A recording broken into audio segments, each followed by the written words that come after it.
showing right now very quickly the book's example. They say, all right, guys, here's W, the span of these two vectors, x1 and x2. And by the way, that basis, it is a basis, right? Because they're linearly independent. And I'm talking about the span of those two vectors, so it spans the set. Why is it not orthogonal? How do you know? Yeah, the dot product equals -2, so it's no good, right? So what they do, if you look very carefully, is this. You set x1, all right?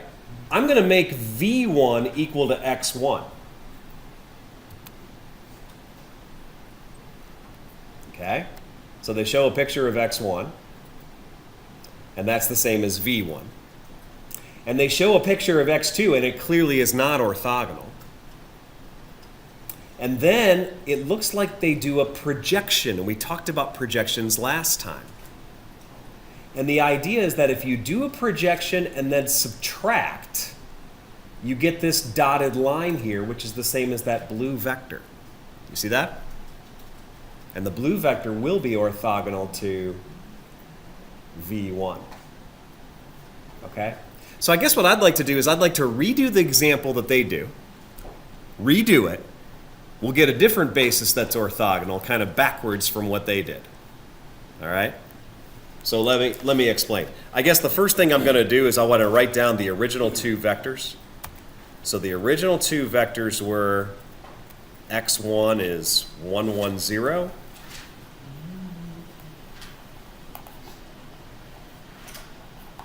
And x2 is -2, 0, and 1. Okay, so I'm saying that my W is the span of x1 and x2. Well, this is the first example. I don't know the page number offhand. Do you guys know? It's 388. Yeah, that's what I got. 388 in the white book. Okay, so there's the x's and there's the W. And now what we want to do is we want to come up with an orthogonal basis, V, okay? Well, of V1 and V2. So here's what I'm going to do. I'm going to say, all right, let's make V1. Now, normally I would just set it equal to x1. That's what the book did. But let's set it equal to x2.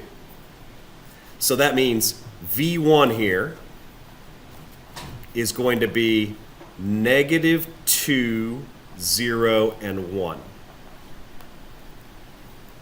Okay, so there's V1.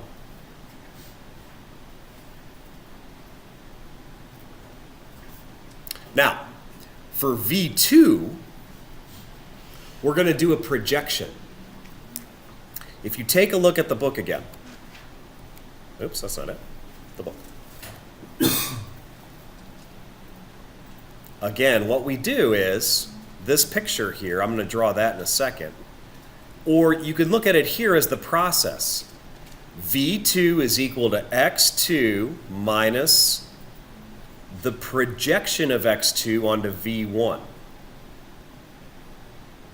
Okay? So, for us, let me show you what that means. V2 is going to be 1, 1, 0. That's the vector I didn't use yet. Minus the projection of that vector, 1, 1, 0, onto V1. Okay?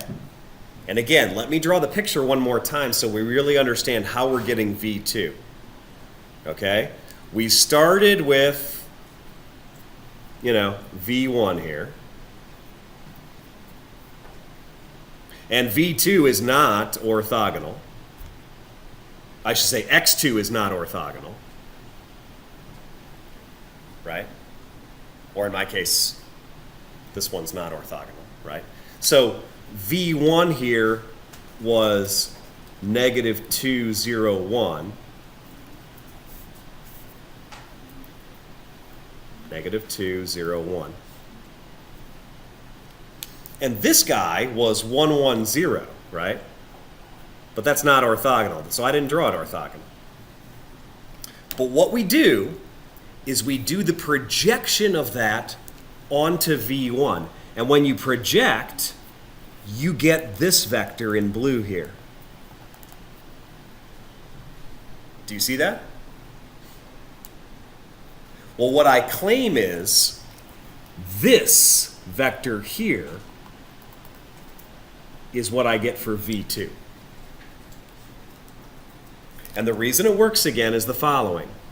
You can see that p plus v2 is what equals x2. And therefore, you can take x2, subtract off the projection, and that'll get you v2.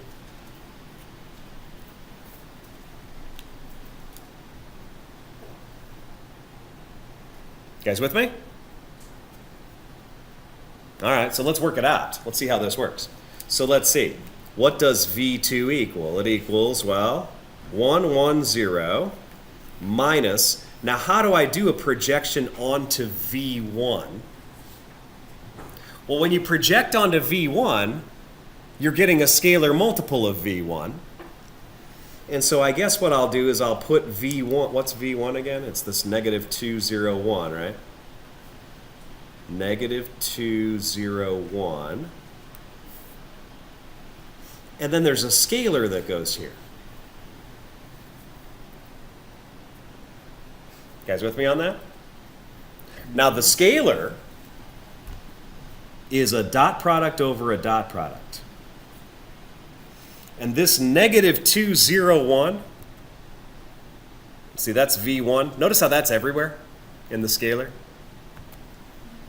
You get, so again, maybe I should say, this was v1.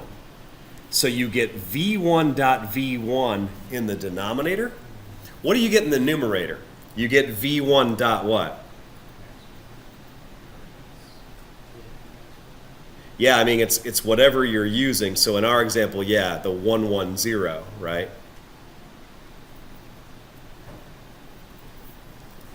All right, so I have some work to do here. Let's see what this all equals. So this equals 1, 1, 0 minus, I have to compute a couple of dot products. Let's see.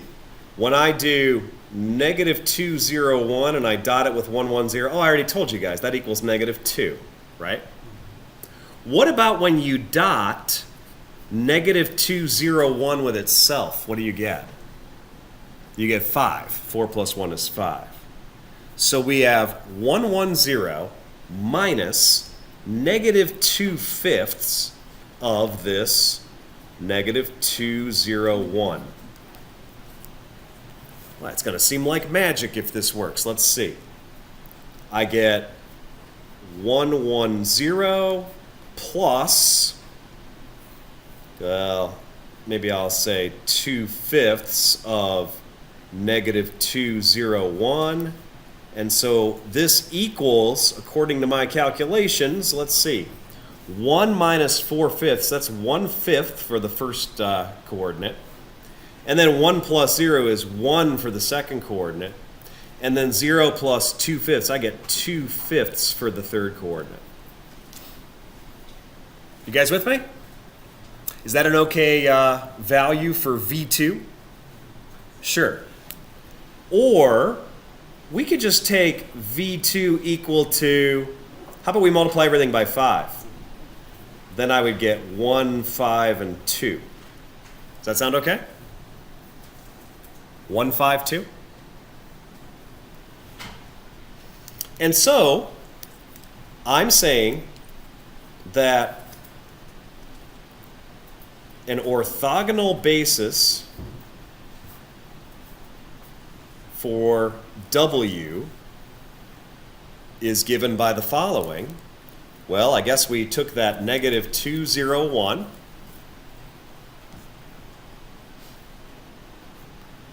and 1, 5, 2. And sure enough, if you dot product those two vectors, what do you get? You get 0. Guys follow?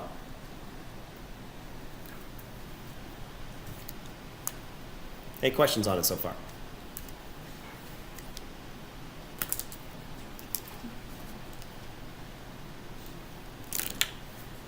Okay. New problem.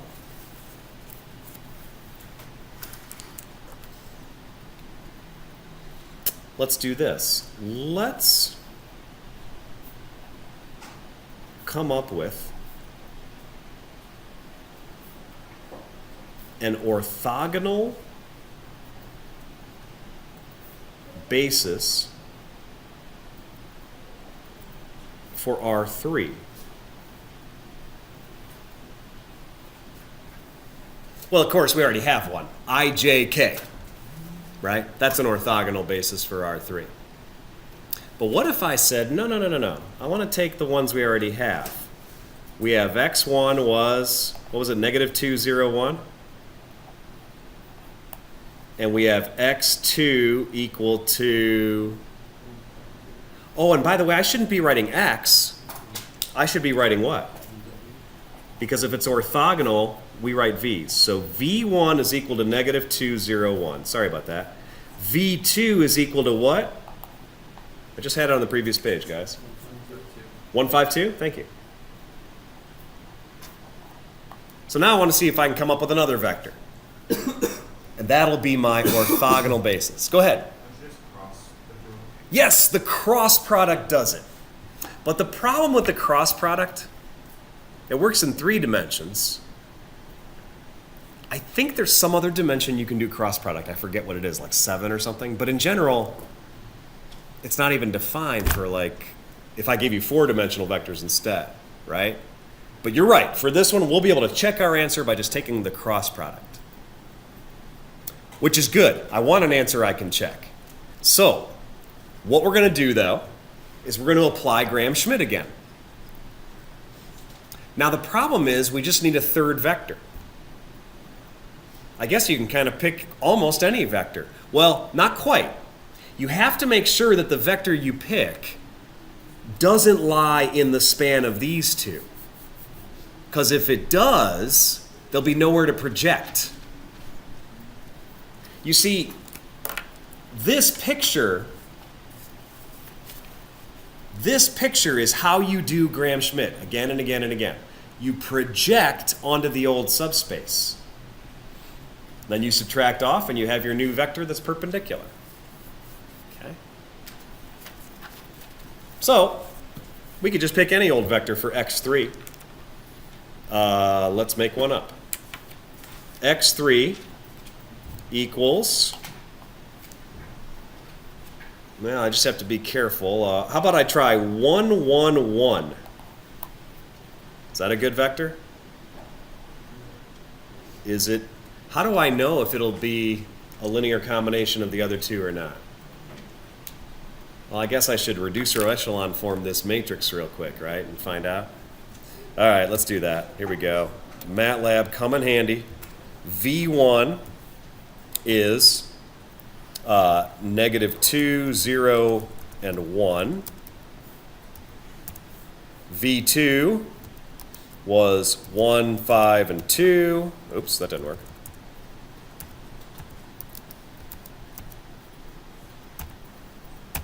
And V3, I'm saying, is 1, 1, and 1. Well, actually, X3, I guess. But that's okay. I just have to be sure that these are linearly independent, but in general, it should be. So A will be V1. Oh, wait, a matrix, let's say.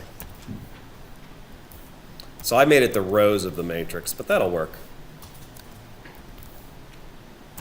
There's A. Let's reduce row echelon form A just to make sure we're okay. Are we okay? We're okay. All right, so now we're ready. We're ready to do the math. Here we go, guys. So I'm going to compute V3. V3 is going to be X3 minus some stuff. Okay? And actually, if you look in the book, let me throw that up here. See how they do this? V3 equals X3 minus some stuff. Do you see what it is you're doing? You're projecting X3 onto each of the vectors. I think that's probably the easiest way to remember it. So it's going to be, let's subtract the projection of X3 onto V1, and let's also subtract the projection of X3 onto V2. That's what we're doing. Okay? So now we'll do the computation. It is 1, 1, 1 minus, well, here we're projecting onto V1. And so it's some scalar times -2, 0, 1. And we're also subtracting some scalar times 1, 5, 2.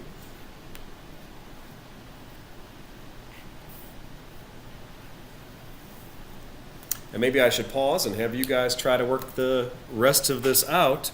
Again, you can use the formula in the book to help. Let me pause and see if you can finish it. No, I'm gonna go ahead and work it out here.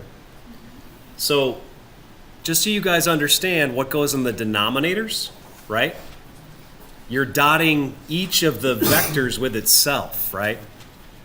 So this is v1.v1. What do you get for v1.v1, the denominator? That should be a 5. Did you guys get that? Or for v2.v2, the denominator over here would be, let's see, 1 plus 25 is 26, plus 4 is 30. So I'm getting 30 for the denominator here.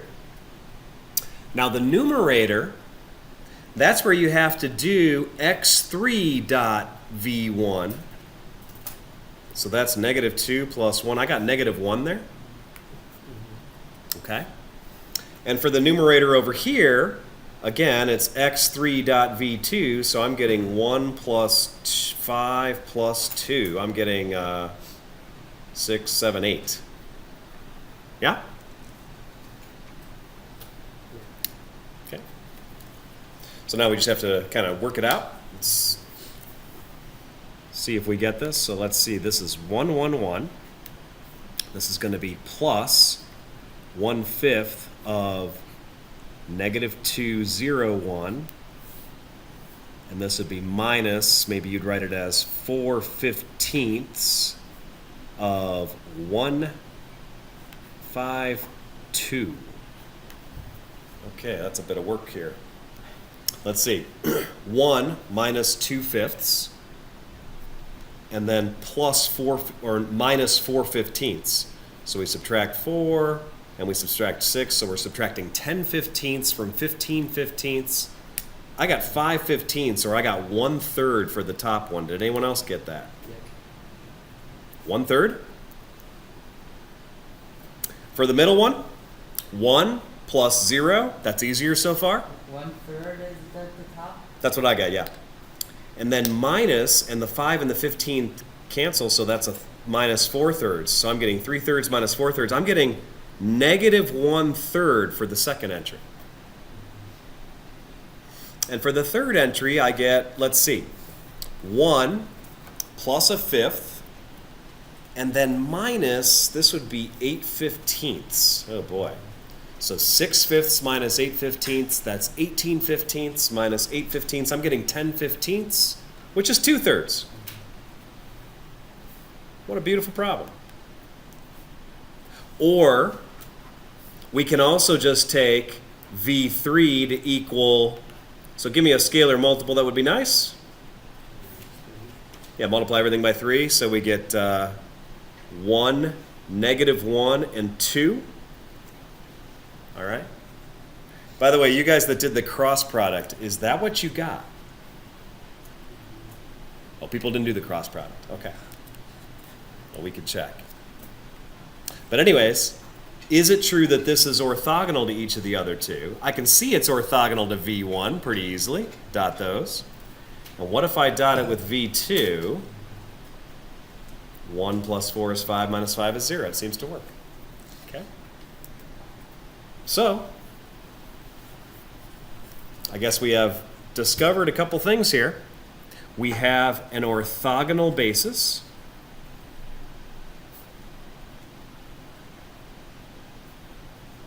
It's, again, v1, v2, and v3 would be the following vectors. We have -2, 0, and 1 for the first vector.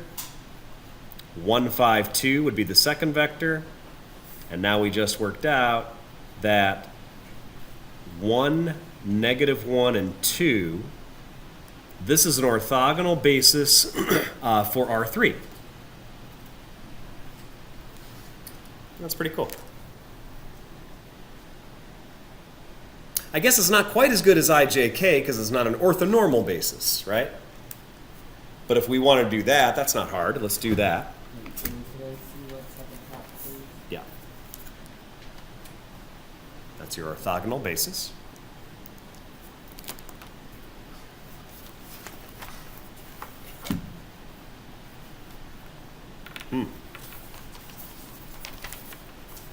Let's get the orthonormal basis. So if we want an orthonormal basis,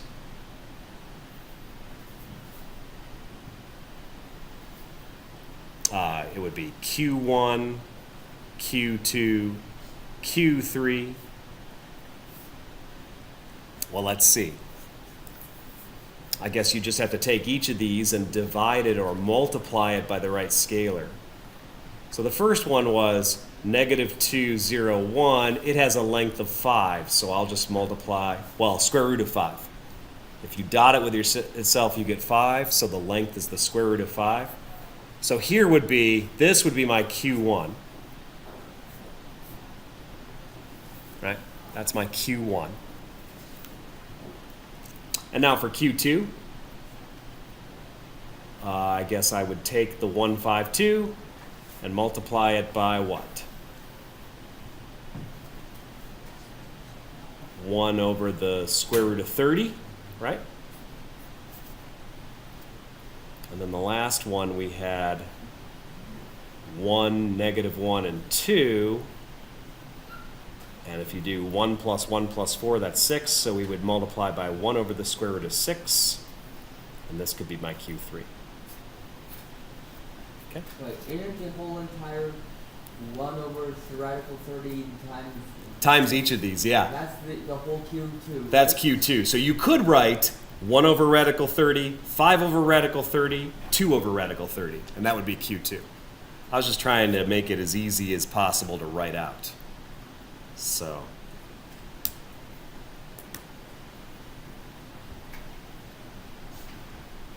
this is basic Graham-Schmidt orthogonalization.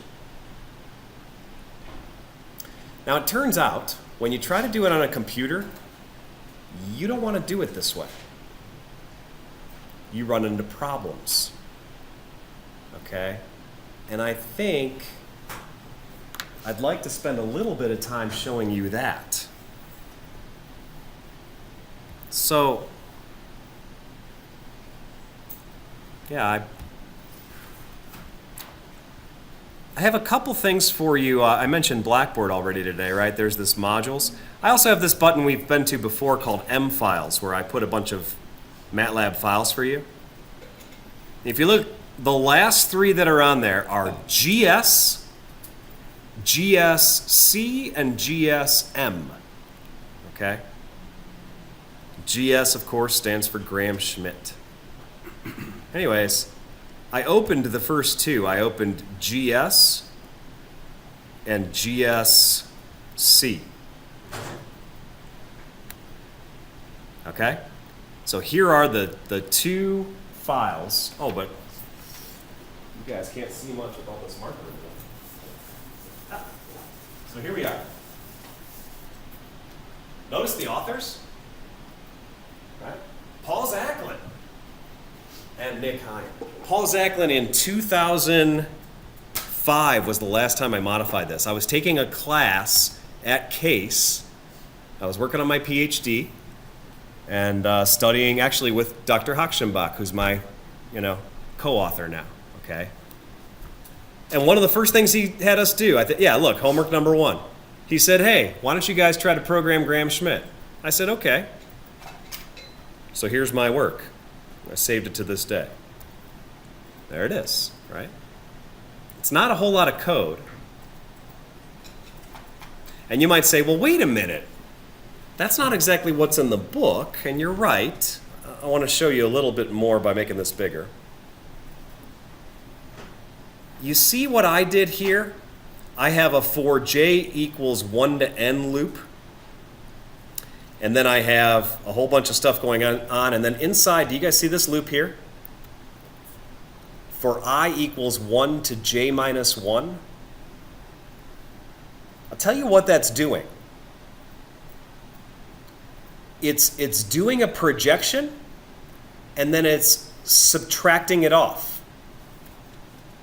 And see, what happens is, when you look at the book, when you look at our book, see how it's an iterative process? By the time you get to try and compute VK, how many things do you have to subtract off? Well, I guess K minus 1 things get subtracted off, right? So I was just doing that. I was like, okay, I'll make a program that does that. I have, again, a loop. I equals 1 to j minus 1. I'll keep subtracting off the projections. That's really what's going on there. Okay? But there's a much better way to do this. And here it is. This author, no, that's me. This author, classical Graham Schmidt. Nick Hine. This is the way you want to do this. Take a look. First of all, he doesn't even have a loop. He kind of does the whole thing at once and just constructs the matrices. Okay? And that's one of the really cool things you can do in MATLAB. You can save a lot of time by just doing the whole matrix operation at once. He basically builds this algorithm into a single matrix. And that's what the QR is. When we said we were constructing QR, it's really the looping that I did, but instead of looping, just do it in a big matrix. And it's faster. Now, one other thing. If you look at what we did in class here, we had X's, we came up with V's, and at the end, we changed the V's into what? Q's. Okay?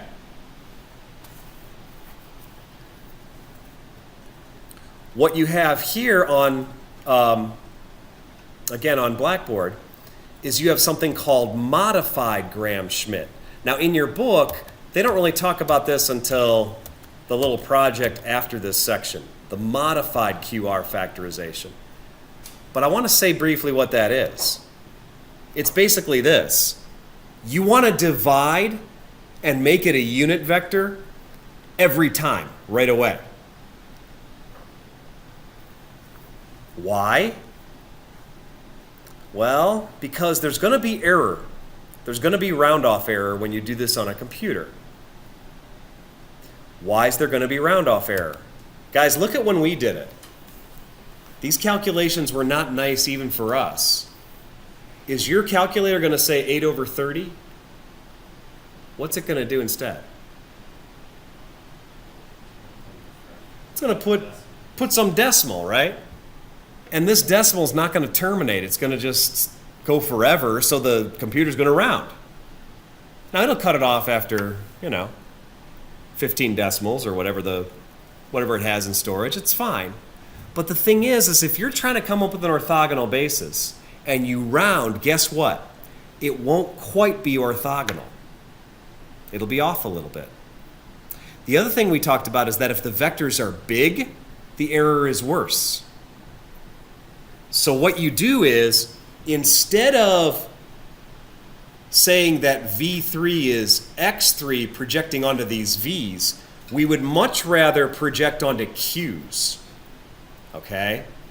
So the idea of modified is immediately change them to Q's before you continue to the next vector. So that's the story. Wow, I'm at 11.